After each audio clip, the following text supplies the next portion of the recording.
మీలో ఎవరికైనా శ్రమ సంభవించినప్పుడు అత్యవసరంగా ఏం చేస్తారు అంటే, శ్రమ రాగానే దాన్ని పరిష్కార మార్గాలు సొంతగా వెతకటం మొదలు పెడతారు. తప్పులేదు, బాధ వచ్చినప్పుడు మరి పరిష్కారం వెతుక్కోవాలి కదా. కానీ లేఖనము చెప్పిన మాట అది కాదు. మొదట లేఖనం చెప్పిన మాట ఏమిటంటే, యాకోబు రాసిన పత్రిక 5:13, మీలో ఎవనికైనాను శ్రమ సంభవించినా అతడు ప్రార్థన చేయవలెను, ఎవనికైనాను సంతోషము కలిగినా అతడు కీర్తనలు పాడవలెను. మీలో ఎవడైనాను రోగి అయి ఉన్నాడా, అతడు సంఘపు పెద్దలను పిలువనంపవలెను. ఒక్కసారి అక్కడ గమనించండి. యాకోబు రాసిన పత్రిక 5వ అధ్యాయము 13వ వచనం నుంచి చెల్లి చదివింది. మీలో ఎవనికైనాను శ్రమ సంభవించనా అతడు ప్రార్థన అది ఏ విధమైనదైనా, వ్యాధి కావచ్చు, ఇంకొకటి కావచ్చు, ఎవరెవరికి ఎన్ని రకాల శ్రమలు వచ్చినాయో నాకు తెలియదు. కానీ ఎవరికి తగ్గ శ్రమలు వాళ్ళకి ఉన్నాయి. వాక్యం ఏం చెబుతుందమ్మా? మీలో ఎవరికైనా శ్రమ సంభవించనా అతడు అందరికీ చెప్పవలెను, ఇళ్ళమిడి తిరగవలెను, జనాల మైండ్లు తినవలెను, ఇతరుల బుర్ర పాడు చేయవలెను, ఇతరులను కూడా ఏడిపించవలెను అని ఏమో చెప్పాడా? ఫస్ట్ శ్రమ వచ్చింది, అయితే మొదట ఏం చేయాలో చెప్తున్నాడు. మీలో ఎవరికైనాను శ్రమ సంభవించినా వెంటనే వెళ్ళి ముందు మోకాళ్ళు వేయమన్నాడు. దాని ప్రత్యామ్నాయం కూడా నువ్వు ఆలోచించొద్దు. నువ్వు ఆలోచిస్తే నీకు తేడా పడుద్ది. మరి ఏం చేసి ఆలోచించాలంటే, ముందు ప్రార్థనలో మోకాళ్ళు వేయి. ఆ సమస్యలు నువ్వు ఏం చెయ్యాలో దేవుడు చెప్తాడు సమాధానం. ఏం దడపడొద్దు, టెన్షన్ పడొద్దు. వెళ్ళి వెంటనే మోకాళ్ళు వేసి ప్రభు వైపు చూడు. దేవా, టెన్షన్గా ఉంది, ఈ శ్రమ వచ్చింది, ఇప్పుడు నేనేం చేయాలి, నాకు ఆలోచన చెప్పని ఒక్క మాట అడుగు. ముందు మోకాళ్ళు వేసి వెంటనే ఆయా పరిస్థితులను బట్టి, ఆ అవసరతను బట్టి, ఆ శ్రమ యొక్క తీవ్రతను బట్టి వెంటనే దేవుడు నీకు సమాధానం ఇస్తాడు. అంటే ఏం చెబుతున్నాడంటే, శ్రమ సంభవించనా అయితే సలహా దేవుని దగ్గర అడుగు అంటున్నాడు. వెంటనే వెళ్ళిపో. 4 రోజులు ఆగి 5వ రోజు పొమ్మని చెప్పాలా? మీలో ఎవరికైనా శ్రమ సంభవించనా అతడు 1 వారం ఆగి ప్రార్థన చేయవలెను, అన్ని దారులు వెతుక్కొని ప్రార్థన చేయ అన్నాడా? ప్రార్థన చేయకపోతే నీకు దారి దొరకదని చెబుతున్నాడు. ప్రార్థన చేసావనుకో, ఏ దారిలో వెళ్తే ఆ శ్రమ నుంచి బయటపడతావో ఆయన చెబుతాడు. కాబట్టి అన్ని శ్రమలకు పరిష్కారం ఆయన చేతుల్లో ఉంది కనుక వెళ్ళి మోకాళ్ళేసి ఆ పరిష్కారం తీసుకొని వెళ్ళమంటున్నాడు. ఎంతమంది దీన్ని పాటిస్తారు? ఇది కూడా తారుమారైంది. శ్రమ సంభవించగానే ముందు గందరగోళం అయిపోవటం, ఇతరులను గందరగోళం చేయటం, ప్రత్యామ్నాయ మార్గాలు వెతకటం, ఇదంతా సరిపోయింది. కానీ వాక్యం ఏం చెప్పింది? పో, ముందు మోకాళ్ళు అయిపో అన్నాడు. పట్టించుకోవటల్లా. వచనాలు ఇంత స్పష్టంగా ఉంటే పట్టించుకోవటల్లా. కానీ మొత్తం బైబిల్ ఎరిగిన వాళ్ళే. అరే, ఈ మాట ఇలా ఉంది కదా, నేను ముందు ఇది కదా చేయాలి. మరియమ్మ కానా పెండ్లి విందులో పనోళ్ళకి ఏం చెప్పింది? ఆయన మీతో చెప్పునది చేయుడి. ఏం చెప్పింది? ఆయన మీతో చెప్పింది చేయండి, అద్భుతం జరిగిద్ది. యేసయ్య పిలిచాడు, దగ్గరికి పోయారు. ఆ నీళ్ళ ఆ ద్రాక్షరసపు తొట్లలో నీళ్లు నింపండి అన్నాడు. ఇక వీళ్ళేం అడ్డు చెప్పలా, ప్రవ్వా నీళ్ళ తొట్లు కాదయ్యా, ద్రాక్షారసపు తొట్లు ప్రవ్వా అల్లా. ఎందుకు? మరియమ్మ చెప్పిన మాట వాళ్ళు బాగా గుర్తుపెట్టుకున్నారు. ఏంటి? ఆయనకు అడ్డు చెప్పకండి, ఆయన మీతో చెప్పునది చేయుడి. ముంగమూరి దేవదాసయ్య గారు అసలు ఈ మాటనే ఆయన ఊతపదంగా పెట్టుకున్నాడు. ఈ మాటనే మెయిన్ స్లోగన్గా పెట్టుకున్నాడు ఆయన. అదే మనకు ముఖ్యం అన్న దాన్ని హైలైట్ చేసి పెట్టాడు. ఆయన మీతో చెప్పునది చేయుడి. చేస్తే ఏం జరిగిద్ది? అరే, దేవుడు చెప్పింది చేస్తే ఇంకంతా మేలేగా. ఎవరన్నా పనికి మాలిన సలహాలు ఇస్తే కొంప మునిగిద్ది, కానీ మంచి సలహా ఇచ్చేవాళ్ళు ఎవరున్నారు మనకంటే ఫస్ట్ దేవుడే వస్తాడు లెక్కలోకి. అవునా కాదా? మరి కొంతమంది అభయం ఇస్తారు, కొంతమంది భరోసా ఇస్తారు. చేపల షాప్ ఒకడు కొత్తగా ఓపెన్ చేసి చక్కగా చేపల మార్కెట్లో చేపల షాప్ పెట్టి చక్కగా బోర్డు పెట్టుకొని వ్యాపారం మొదలు పెట్టాడంట. ఫ్రెండ్స్ వచ్చారు, ఎలా ఉంది షాపు, అంతా బాగుందా, ఏంది సంగతి అంటే ఒకడు అన్నాడంట, అంతా బాగానే ఉంది కానిరా, ఇక్కడ తాజా చేపలు అమ్మబడును అని బోర్డు పెట్టావు. ఇక్కడ అంటే ఇది చేపల షాప్ అని అర్థం కావట్లేదా? ఇది చేపల మార్కెట్ కాదా? కాబట్టి ఇక్కడ అంటే ఎక్కడ అమ్మట్లేదనే, అది కరెక్ట్ కాదు కదా. ఇక్కడ అనే పదానికి అర్థం లేదే, ఇది ఆల్రెడీ చేపల మార్కెటే, ఇక స్పెషల్గా ఇక్కడ అని నొక్కి ఒక్కడించాల్సిన అవసరం లేదే అన్నాడట. వాడు ఇక్కడ తీసేపిచ్చాడు, పెయింటర్ని పిలిచి తాజా చేపలు అమ్మబడుందని పెట్టాడు. మరుసటి రోజు ఇంకొకటి వచ్చి ఎలా ఉందిరా ఇదంతా అంటే చూశాడు. వాడో సలహా చెప్పాడు, తాజా చేపలు అమ్మబడును అంటే సద్ది చేపలు కూడా అమ్ముతారని అవతలోటికి డౌట్ లేని నువ్వే డౌట్ తెస్తున్నావు కదరా అన్నాడట. మరి ఇది కరెక్టేరా అని తాజా చేపలు తీసేశాడు. ఇక చేపలు అమ్మబడును అంటే మూడో రోజు ఇంకొకటి వచ్చి చెప్పాడంట, చేపలు అమ్మబడు, చేపల మార్కెట్లో చేపలు కాక చెప్పులు అమ్ముతారా, చేపలు అమ్మబడుంది ఎందుకురా బోర్డు అన్నాడట. ఇక మొత్తం తీసి కూర్చున్నాడు వాడు. అట్లుంటుంది మనుషుల సలహాలు. అర్థమైందా? ఏదో వాడు పెట్టుకున్నాడు, వాడు సోప వాడు పెట్టుకున్నాడు, వీడి సలహా చూడు ఎంత బాగా ఏడిసిందో. ఇట్లాగా మనుషులు ఇచ్చే సలహాలు అలా ఉంటాయి. సింపుల్గా అర్థం కావడానికి చెప్తున్నాను నేను. కొంతమంది గోడ మీద పిల్లి వాటంగా సలహాలు ఇస్తుంటారు. అయితే అటు కావచ్చు, లేకపోతే ఇటు కావచ్చు, ఏదైనా చేయొచ్చు, ఏమైనా కావచ్చు. అటైంది అనుకో, ఏంది నువ్వు అట్లా చెప్పావు కంటే ఇటు కూడా చెప్పాగా అంటాడు. ఇటు అయింది అనుకో, నేను ముందే చెప్పాగా అటయిద్దని, అదొక టైపు. ఇవన్నీ మనుషులు ఇచ్చే సలహాలు, తీసి అవతల పడే మనుష్య సలహాలు. Second half. ఫస్ట్ సలహా కొరకు దీనిని గూర్చి నేనేమి చేయుదునని దావీదు యెహోవా యొద్ద విచారణ చేయగా, మోషే దేవునితో మాట్లాడుటకు విచారించుటకు వెళ్ళెను.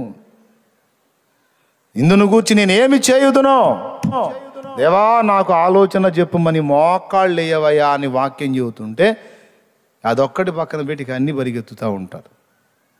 ఎంతమంది ఒప్పుకుంటారు కరెక్టే అన్న అన్నాళ్ళు? చేతులు ఎత్తండి తొందరగా. అది కాబట్టి ఇప్పుడు ఏమి చేయవలెను? మీలో ఎవరికైనా శ్రమ సంభవించనా అతడేమి చేయవలెను? ప్రార్థన చేయవలెను. అప్పుడు నీకు ఆలోచన దొరుకుతుంది, అద్భుతం జరుగుతుంది. ప్రభువా ఇవి ద్రాక్ష తొట్లయ్యా, నీళ్ల తొట్లు కాదు అనలా. నీళ్లు తెచ్చి పొయ్యండర్రా అన్నాడు, పోసేశారు. అంచుల మట్టుకు నింపిరి, డౌట్ లేకుండా నింపి పడేశారు. ఇప్పుడు తీసుకెళ్ళి విందు ప్రధానికి ఇవ్వమన్నాడు. పాత్రతో ఆ నీళ్లు ముంచుకెళ్ళి విందు ప్రధానికి ఇవ్వమన్నాడు. ప్రభువా విందు ప్రధాని మర్యాదస్తుడు, గొప్పవాడు, ముఖ్య అతిథి అయిన వానికి వట్టి నీళ్ళు ఇస్తే గొప్ప అవమానం, దానికి నాకు పనిష్మెంట్ కూడా ఉంటుంది, నేను చెయ్య నా పని అనరా వాళ్ళు. వెళ్ళి యేసు వారితో చెప్పినట్టు చేయమని మరియమ్మ చెప్పిన మాట మనస్కరించి ఆ పాత్ర, నీళ్లతో నిండిన పాత్రను తీసుకెళ్ళి విందు ప్రధాని చేతికి అందిస్తే వీరి చేతుల్లో నుంచి ఆ పాత్ర అతని చేతిలోకి వెళ్ళేసరికి అద్భుతమైన ద్రాక్షరసంగా మారిపోయింది.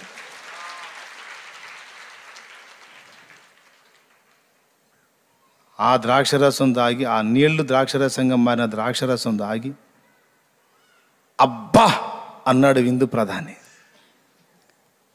ఏంట్రా వీడు అబ్బా అన్నాడు, కొంపదీసి నీళ్ళని గుర్తుపట్టాడా అని వెర్రి ముఖం వేసుకుని నీళ్లు చూస్తూ ఉంటే పెండ్లి కుమారుణ్ణి పిలవండి అన్నాడు.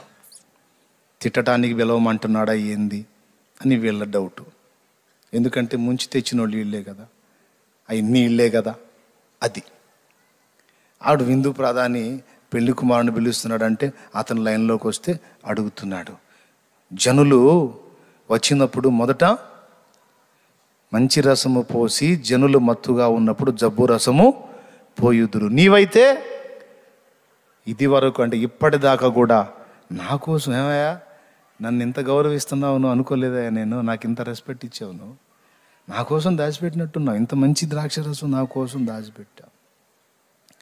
అప్పుడు అవి తీసుకొచ్చి అందించిన వాళ్ళకి మొఖాలు మాడిపోయినాయి. ఎందుకు మాడిపోయినాయి అంటే అసలు ఏంది ఇది, మాడిపోవటం అంటే ఆశ్చర్యంతో వెలిగిపోయినాయి. ఎందుకు తెలుసా? నీళ్లు తోడింది వాళ్ళే, బాణల్లో నింపింది వాళ్ళే, పాత్ర ముంచింది వాళ్ళే, తీసుకెళ్ళి ఇచ్చింది వాళ్ళే, అవి మొత్తం నీళ్ళే. ఆ సంగతి ఎరిగిన వాళ్ళు వీళ్ళే. కాబట్టి వాళ్ళు తెల్లబోయి చూస్తున్నారు. అతనేమో అద్భుతంగా ఉంది అని మళ్ళీ తాగుతున్నాడు. ఆహా అంటున్నాడు, తాగుతున్నాడు. నిజమే, అద్భుతమైన ద్రాక్షరసంగా మారిపోయింది. మనుషులు చేసే రసం కన్నా కూడా దేవుడు మహిమతో చేసే ద్రాక్షరసం ఇంకా అద్భుతంగా ఉంటుంది. కాబట్టి ఏం చేయాలి తమ్ముడు? ఎగస్ట్రాలు చేయకూడదు. ఆయన నీతో చెప్పినది నోరు మూసుకొని చెయ్యి. ఏం చేయాలి? శ్రమ సంభవించనా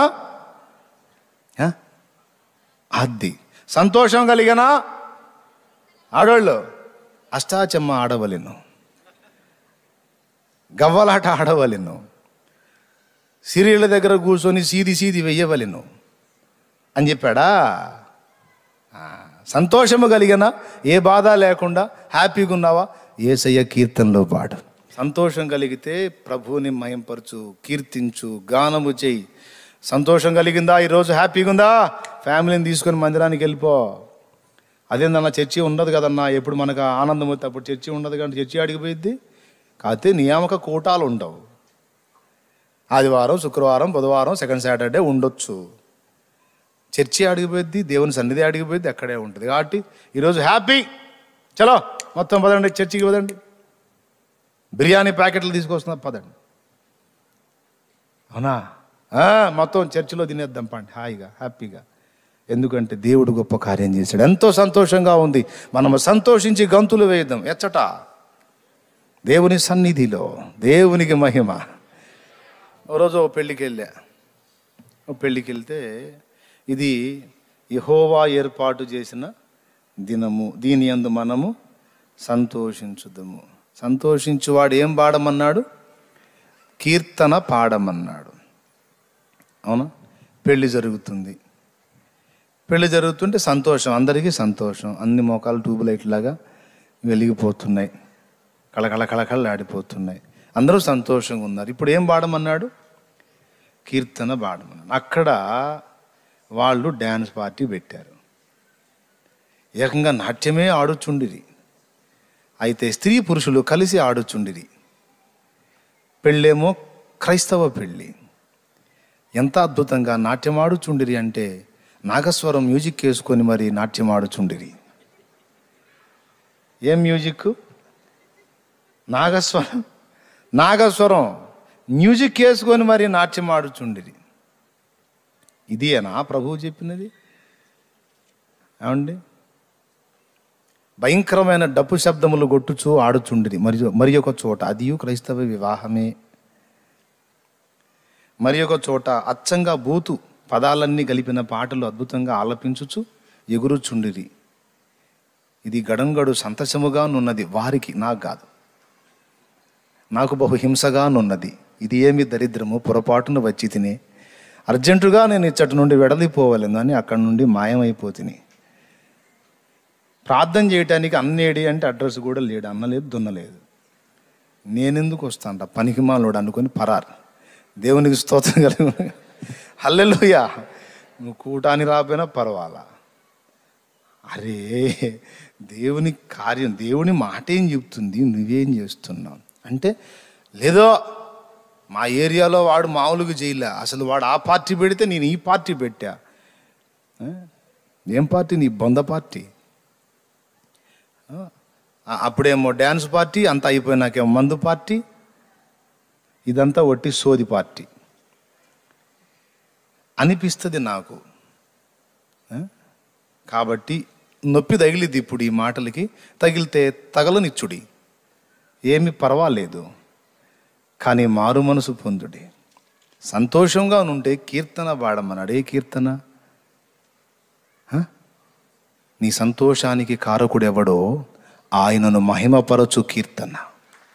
పరిశుద్ధాత్మను కలిగిన వారి లక్షణాలు కావవి. ఏవి? అన్యక్రమంలో విచ్చలవిడిగా పిచ్చి చేష్టలు చేసి మళ్ళా వాక్యం, ఇది యెహోవా ఏర్పాటు చేసిన దినం. ఏ దినం బాబు? తద్దినమా లేకపోతే పెళ్లి దినమా లేదా దినమా? ఏ దినం అది? తప్పు. వాక్యం ఏం చెబుతుంది? సంతోషంగా ఉంటే కీర్తన పడు. ఏ కీర్తన? సంతోషానికి కారకుడైన వాని మహిమపరిచే కీర్తన. దేవునికి స్తోత్రం కలుగును గాక. సంఘ సంబంధులైన వారు రోగులైతే సంఘ బిడ్డలకు తెలియజేయాలి. చాలామంది ఎవరైనా రోగంతో ఉంటే తెలివి తక్కువ, ఆకలి ఎక్కువ అన్నట్టు వాక్యం ఏం చెబుతుందో చూడరు. పెద్ద అంటే ఒకడు ఉంటాడా, అనేక మంది ఉంటారా? పెద్ద అంటే ఒకడా, ఏకవచనమా బహువచనమా? సరే, పెద్దలు అంటే రైట్, బాగుంది. ఇప్పుడు కాపరి అనేవాడు సంఘానికి ఒకడు ఉంటాడా, నలుగురు ఉంటారా, అనేక మంది ఉంటారా? సంఘానికి ఒక కాపరి. ఓకే, అతడు కూడా ఒక లెక్కలో పెద్ద కింద వస్తాడు. తరువాత ఆ కాపరి కింద ఉపకాపరులుగా లేక పై విచారణకర్తలుగా లేకపోతే సంఘ సంబంధిత వ్యవహారాలలో పాలి భాగస్తులైన వారు పెద్దల లెక్కలోకి వస్తారు. ముఖ్య బాధ్యతలు వహించేవాళ్ళు, సంఘ పరిచర్య క్రమములో ముఖ్య భూమిక పోషించేవాళ్ళు పెద్దల లిస్టులోకి వస్తారు. ఎవరిని పడితే వాళ్ళని ఆత్మీయ నాయకుడు వాడడుగా ముఖ్య కార్యాలకు. గనుక దానికి అంకితమై దాని విషయంలో పిలుపు ఏర్పాటు పొందిన పెద్దలు. చాలామంది విశ్వాసులు నేను చెప్పాక మళ్ళీ తెలివి తక్కువ అన్నట్టు ఏదన్నా బాధ వచ్చిందనుకో, తుపాకీ తీసుకున్న వేటగాడు పక్షిని వెతికినట్టు నన్ను వెతుకుతూ ఉంటారు, ఎక్కడున్నాడు వీడని. వాక్యం ఏమి చెప్పుచున్నదో చూడండి. మీలో ఎవడైనాను రోగి అయి ఉన్నాడా, అతడు అయ్యగారిని వెతుక్కొనవలెను, వాడిని పట్టుకొని రావలెను, లేకపోతే వాడు ఎక్కడున్నాడో చూసి అక్కడికి పోవలెను, వాని చేత ప్రార్థన చేయించుకొనవలెను అని చెప్పాల. చూడండి, బాగా చూడండి, వాక్యం చూడండి, ఉందో లేదో చూడండి. ఆడ మీలో ఎవడైనా రోగి ఉన్నాడా, అతడు ఏమి చేయాలి? ఇప్పుడు మీరు తండ్రి సన్నిధి సహవాసానికి చెందిన వాళ్ళు అనుకుందాం. సహవాసానికి చెందిన వాళ్ళైతే ఏం చేయాలి? బలహీనత వచ్చింది, రోగం వచ్చింది, ఇబ్బంది కలిగింది, స్త్రీవి కావచ్చు పురుషుడు కావచ్చు. ఏం చేయాలో తెలుసా? ఆ బలహీనత కలిగిన వ్యక్తి తన వారికి చెప్పి సంఘానికి సమాచారం అందించాలి. సమాచారం అందించినప్పుడు సంఘంలో పెద్దలుగా ఉండి ముఖ్య పాత్ర పోషిస్తున్నటువంటి వ్యక్తులు ఎవరైతే ఉన్నారో, నేను దేవుని ప్రేరణతో ఏర్పరిచిన బిడ్డలు, వాళ్ళు ఆ ఇంటిని దర్శించాలి. లేదా ఆ వ్యక్తి రాగలిగి వస్తే వాళ్ళు ఆ వ్యక్తికి నూనె రాసి ప్రార్థన చేయాలి. అర్థమైందా? నూనెకు ప్రార్థన చేసి నేను ఈయటం కాదు. అర్థమైందా? నూనెకు ప్రార్థన చేసి నేను ఇవ్వటం కాదు. ఇక అదేదో మీ విశ్వాసాన్ని బట్టి నమ్ముతా, నీ వలనైతే నమ్మువానికి సమస్తము సాధ్యమే అన్న వచనం కింద దాన్ని గొట్టిపడేసి ఏదో చేస్తున్నాం. అసలు రూల్ అది కాదు. అర్థమైందా? రూల్ ఏంటంటే, మీరు సన్నిధిలోకి వచ్చినా లేకపోతే సన్నిధి నుండి మీ ఇంటికి వచ్చి దర్శించినా సంఘ పెద్దలు చేయాలి ఆ పని. చూడండి ఆ వచనం, నేను చెబుతున్నది కాదు, లేఖనం ఏం చెబుతుందో చూడండి. యాకోబు రాసిన పత్రిక 5వ అధ్యాయము 14వ వచనం. మీలో ఎవడైనను రోగి అయి ఉన్నాడా, అతడు సంఘపు పెద్దలను పిలువనంపవలెను. పెద్దను అన్నాడా? పెద్దను అంటే నువ్వే పెద్దవే రా అని నన్ను డిమాండ్ చేయండి. పెద్దను అన్నాడా, పెద్దలను అన్నాడా? పెద్దగా. రైట్. అంటే పెద్దలు ఇద్దరు కావచ్చు, ముగ్గురు కావచ్చు, నలుగురు కావచ్చు, అవకాశం ఉంటే 10 మంది కావచ్చు. ఎంతమందికి అవకాశం ఉంటే అంతమంది వెళ్ళి ఆ రోగిని దర్శించి, చదువు తల్లి. వారు ప్రభు నామమున అతనికి నూనె రాచి అతని కొరకు ప్రార్థన చేయవలెను. అద్దుగో, ఆ పెద్దలు ఏం చేయాలట? వెళ్ళి ఆ రోగి దగ్గరికి వెళ్ళి నూనె రాసి ప్రార్థన చేయాలట. ప్రభువు నామమున నూనె రాసి ప్రార్థన చేయాలి. నూనెగా ప్రార్థన చేయటం కాదు, నూనె రాసి రోగి కొరకు ప్రార్థన ప్రభువుకి చేయాలి. చదువు. విశ్వాస సహితమైన ప్రార్థన ఆ రోగిని స్వస్థపరచును. దేవునికి స్తోత్రం కలుగును గాక. హల్లెలూయా. దేవుని వాక్యానుసారంగా మనం నడిస్తే విశ్వాసం దృఢంగానే ఉంటుంది. వాక్యానికి భిన్నంగా అడుగులేస్తేనే విశ్వాసంలో స్టెబిలిటీ లాస్ అవుతుంది, నాణ్యత లోపిస్తుంది. మళ్ళీ చెప్పేదా? విశ్వాసం మనలో గట్టిగా దృఢంగా నాణ్యంగా ఉండాలంటే అడుగులు వాక్యానుసారంగా ఉండాలి. వాక్యానుసారంగా అడుగులు వేసామనుకో విశ్వాసం దృఢంగా ఉంటుంది. నేను దేవుని మాట చొప్పున ప్రతిదీ చేస్తున్నాను కనుక తప్పకుండా దేవుడు కార్యం చేస్తాడన్న నిశ్చయిత బహు పటిష్టంగా ఉంటుంది. వాక్యానుసారంగా అడుగులు వేయకుండా మనం క్రియలు చేసామనుకో అంత స్టెబిలిటీ ఉండదు, అంత నాణ్యత ఉండదు, అంత పటిష్టత ఉండదు. స్తోత్రం చెప్పండి, గట్టిగా చెప్పండి. అబ్బే కాదు, నేను ముగింపులోకి వచ్చే తొందరగా పెద్దగా చెప్పాలి. మరి ఇందాక ఎటుపోయారు?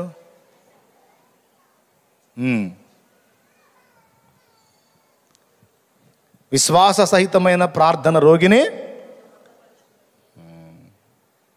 విశ్వాసం ఎప్పుడు దృఢంగా ఉంటుంది? వాక్యము చొప్పున చేసినప్పుడు. ఇప్పుడు పాపం అక్కడ ఉంటారు పెద్దలైన వాళ్ళు, కాస్త ఆత్మీయంగా ఎదిగి అభిషేకం పొంది దేవుని ఏర్పాటు పొందిన వాళ్ళు అక్కడ ఉంటారు. ఈ వచ్చిన వాళ్ళు అనలేడా? అయ్యా ఏంటి సంగతి చెప్పండి, మేమున్నాడు. కాదులే కొంచెం బాగలేదే కానీ అనలేడా? అన్నాడు. అటు కదా ఉండేదన్న, ఎటు పోవాలి? అయ్యా మేమున్నాం చెప్పండి అంటే, మీ కాదులేనా అన్న కావాలేనా? అన్న ఇది చిన్నది కాదు, అన్న కావాలా?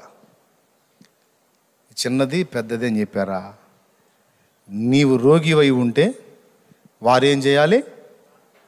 మీరు కూడా గుర్తించండి, ఇక్కడ ఉండేటువంటి పెద్దలైన వాళ్ళు గుర్తించాలి. ఏంటంటే ఒక వ్యక్తి ప్రార్థన చేయటం కాదు, 2-3 ఆ వ్యక్తిని కూర్చోబెట్టుకుని నూనె రాసి ప్రార్థన చేయాలి. ఇది మంచి పద్ధతి, మంచి అలవాటు. తప్పకుండా విడుదల వచ్చింది. ఇది జరగట్లా. ఈ అయ్యగారు ఒకడే దా ఎంతమందిగా నెత్తి మీద చేతులు పెడతాడు, కడుపులో మండి పెటపెట కొట్టినోళ్ళు కూడా ఉన్నారు. మరి ఏం చేస్తారు? నాకు తెలిసిన దైవజనుడు ఒక ఆయన ఉన్నాడు. ఆయన ప్రార్థన చేసేటప్పుడు నూనె బాటిల్ ఇస్తే ఇస్త్రీ జనాలు వేస్తాడు. ఏందన్నా నూనె బాటిల్ ఇసిరేసాడు ఏంటంటే, మరి నూనెకి ప్రార్థన చేసేది ఏందిరా? నూనె రాసి ప్రార్థన చేయమండి, నూనె ప్రార్థన చేసి పో తెచ్చుకోపో అని జనాలు లేస్తే ఎంత పచ్చడి అయిపోద్ది, తొక్కేస్తారు జనం. కొంతమంది ప్రార్థన సగం చేయనిచ్చి మాట్లాడతారు కళ్ళు తెరిచి, సగం చేసినాక అన్నో మరే అంటారు, పెట్టామని కొట్టి కళ్ళు అంటారు.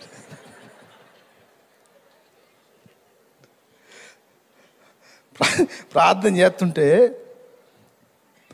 సగం బడ చేసినాక మళ్ళీ వాళ్ళకి ఏదో గుర్తొచ్చి మరే ఇదిగో అంటారు.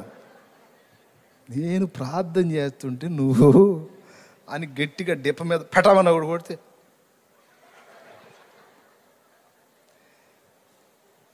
ఇక మాటలే. కొంతమంది వచ్చాం కాళ్ళ మీద బోర్లు పడతారు, ఏనేదో దేవుళ్ళలాగా. అనవసరంగా వాడిని పడేయటం తప్ప ఏ ఉండదు. ఎవరిని? నరుడే, నరుడి పాదం పట్టకూడదు. వద్దు, మనుషుల పాదాలు కాదు, దేవుని పాదాలు పట్టాలి. మనం దేవునికే నమస్కారము చేయము. తనకు ప్రత్యక్షతలు బయలుపరిచిన దేవదూత పాదములు పట్టడానికి యోహాను వంగితే, వద్దు సుమి, నేను నీతో కూడా నీ సహోదరులతో కూడా యేసుక్రీస్తు దాసుడను, ప్రభువుకే నమస్కారము చేయుము అన్నాడు. దేవదూతే ఒప్పుకోలేదు.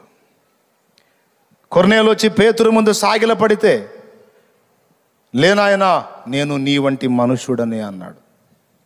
ప్రభువుకి నమస్కారం చేయి. నాకు కాదు, నేను నీ వంటి మనుష్యుడని, బలహీన మనుష్యుడని నాయన. నమస్కార పాత్రుడు నా యేసయ్య ఒక్కడే. ఏం చేయాలయ్యా? శ్రమ సంభవించినా పరిగెత్తుకొని దారులు ఎత్తుక్కోవాలా అన్నాడా? ఏం చెప్పాడు? ఐడియా ఎక్కడ దొరికిద్ది? ఫస్ట్ చేయాల్సింది అది. ఓకేనా? 2, ఆనందం కలిగితే ఏం చేయాలి?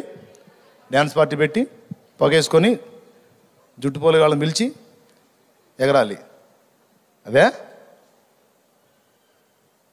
దేవుని పనులు కదా, దెయ్య పనులు. వదిలే. మూడవది, శ్రమ సంభవించిన రోగి అయినా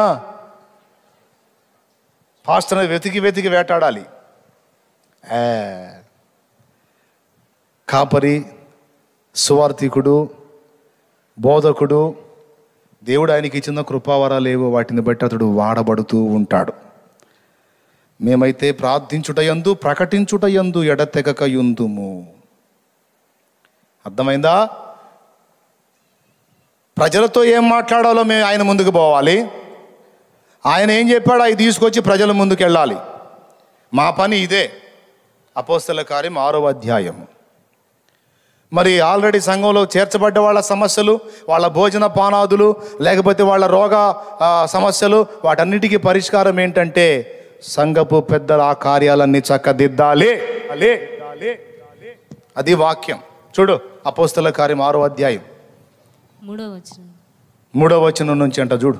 కాబట్టి సహోదరులారా, ఆత్మతోనూ జ్ఞానముతోనూ నిండుకొని మంచి పేరు పొందిన 7 మనుషులను మీలో ఏర్పరచుకునుడి. మేము వారిని ఈ పనికి నియమింతుము.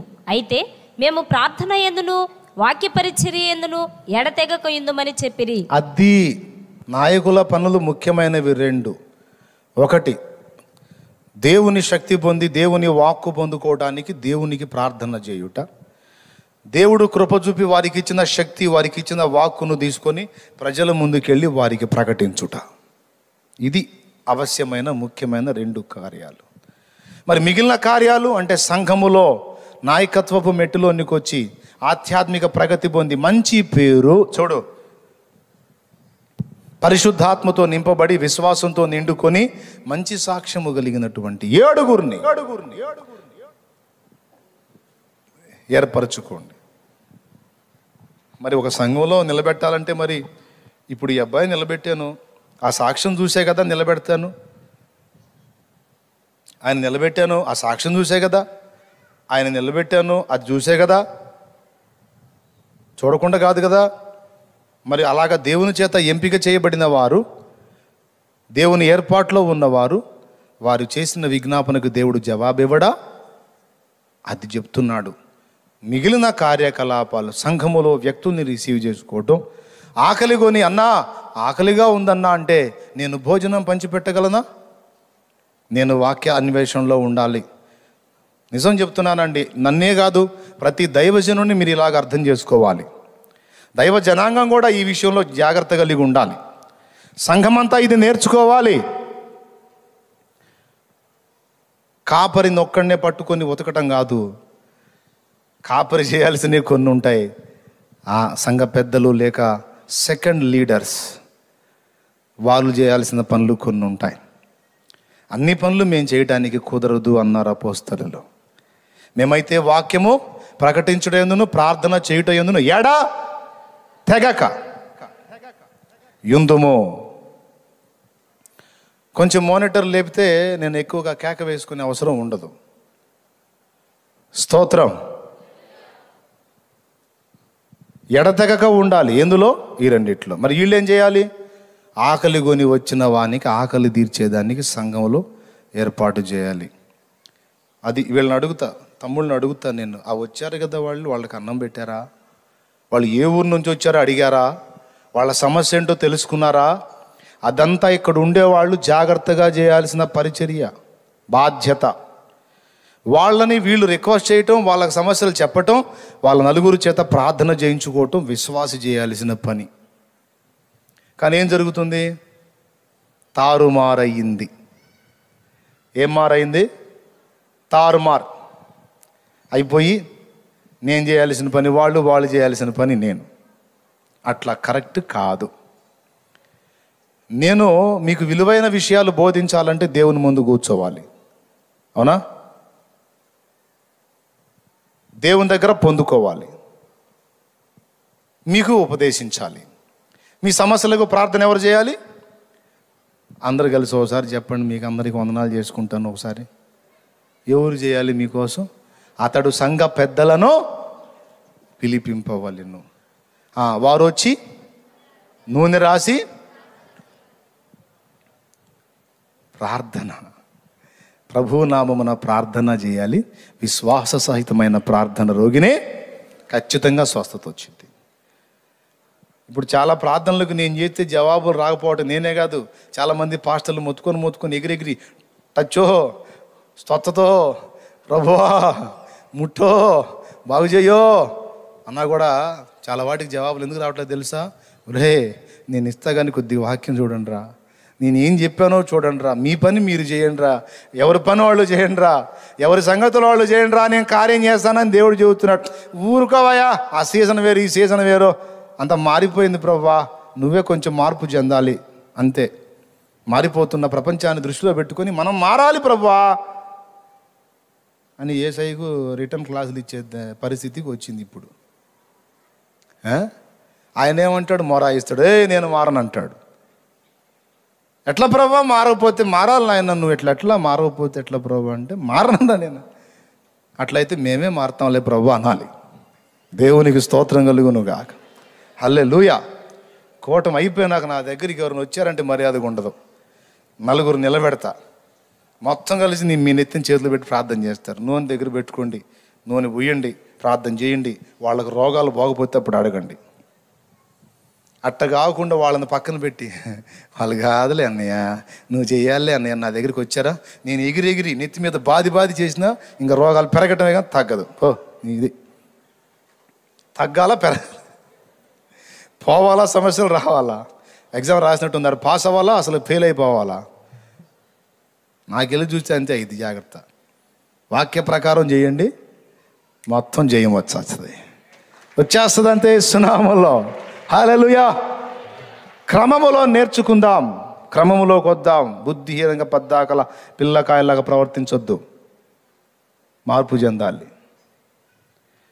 ఎవరికి ఏ స్థానం దేవుడిచ్చాడో, ఎవరికి ఏది చేయమని చెప్పాడో అది వాళ్ళ చేత మనం చేయించినప్పుడు ఆ కార్యాన్ని చూడగలం. ఇప్పుడు యేసయ్య నన్ను నిలబెట్టాడు అనుకుందాం. శాలేమోను కాదు కానీ యేసయ్య నువ్వే వచ్చి చెప్పవా ప్రభా, నువ్వే వచ్చి చెప్పవా అంటే, నేను ఒక పద్ధతి పెట్టా, ఒక క్రమం పెట్టా, అతన్ని నిలబెట్టా, అతని నుండే మీకు వాక్కు వస్తుంది, నేను అతన్ని వాడుకుంటున్నా అంతే, మీరు అక్కడే కాచుకొని కూర్చో. కాదు ప్రభా, నువ్వే రా ప్రభా అంటే అది విడ్డూరం కదా. అట్లాగే దేవుని క్రమం, దైవజనులు పెద్దలు వాళ్ళని దేవుడు నిలబెట్టినప్పుడు కొంతమంది అయితే మరీ పాపం వాళ్ళ అమాయకత్వం అండి. పాపం వీళ్ళు వచ్చి నిలబడతారు, నాకు వాక్యం తెలుసు కదా, వాళ్ళు చేస్తారు, చేయించుకోండి అమ్మా అని నేను పోతుంటే, అన్నయ్య వీళ్ళు కాదులే కానీ నువ్వు అన్నయ్య ఊరి వీళ్ళ పిచ్చి పాడు కానీ ఏం చేయాలో వీళ్ళని అనుకుంటాను నేను. వాళ్ళ ముఖం మీదే, వాళ్ళ ముఖాలేం పాపం ఆమ్లెట్లాగా మాడిపోతాయి. వీడేమో మమ్మల్ని చేయమంటాడు, వాళ్ళేమో మేము దగ్గరికి పోతేనేమో మీ మొక్కల కోసం ఆమె వచ్చింది, అట్టయితే మా దగ్గర మా ఊళ్ళో చాలామంది పాటర్లు ఉన్నారు, మా వదిలిపోండి అన్నట్టు వాళ్ళు వెళ్తూ ఉంటే బాధ కదా. దేవుని చట్టాన్ని తృణీకరిస్తున్నామని తెలుసా నీకు? స్వస్థపరిచే శక్తి ఎక్కడ దేవుడు ఏర్పాటు చేశాడో అక్కడ దాటి వస్తున్నామని తెలుసా నీకు? వాక్యానుసారంగా ప్రవర్తించు, దేవుడు జవాబు ఇవ్వకపోతే అప్పుడు అడుగు.